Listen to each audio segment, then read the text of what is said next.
pero de igual manera me parece injusto. But even so, I think it's unfair. Last Thursday, he graduated from high school. He's a good kid.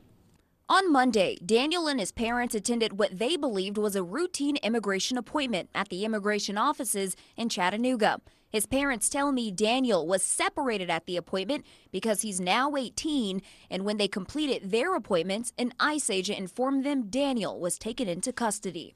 They wouldn't let me see him. They told me that he failed to comply with and had violated the program's rules. I asked to see him to find out why, but they told me no. They were told by ICE agents their son was taken due to immigration law violations.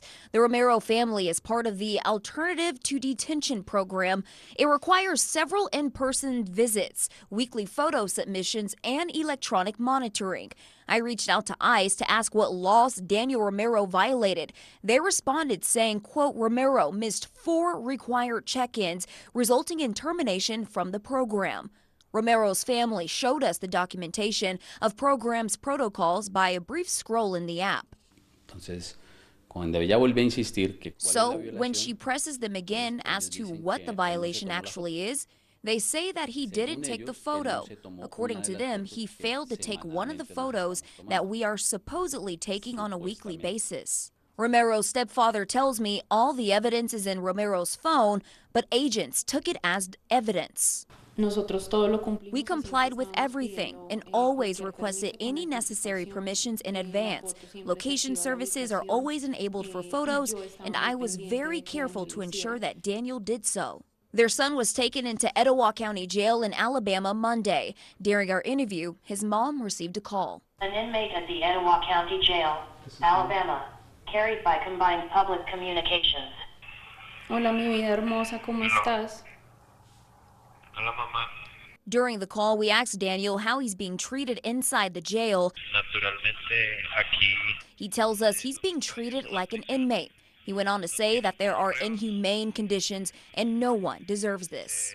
The call abruptly ended after 11 minutes. Right now, I feel afraid because I know he didn't hang up, and I know that these calls are recorded. The call usually lasts 20 minutes, and he doesn't hang up until the 20 minutes are up. This time it lasted 11 minutes. And he said, I have to go. I don't know what might happen. Romero's detainment sparked outrage in the community, his high school teacher of 3 years even fighting to bring him home. I get a text from one of a former student, and then all of a sudden I get another like emails and then calls and texts, and like people like, Miss Langford, like, have you heard about Daniel? His parents and teacher describing him as a gentle, honorable young man. You hear these narratives of like, we're going after these certain people that are like dangerous, and literally the exact opposite of a dangerous person is Daniel. And now his family and teacher fight for answers and transparency from ICE. And so, even though he is tall, he is still a boy, too innocent for all the things he is going through. An empty room with fresh graduation flowers and balloons remain, just waiting for Romero to come back home.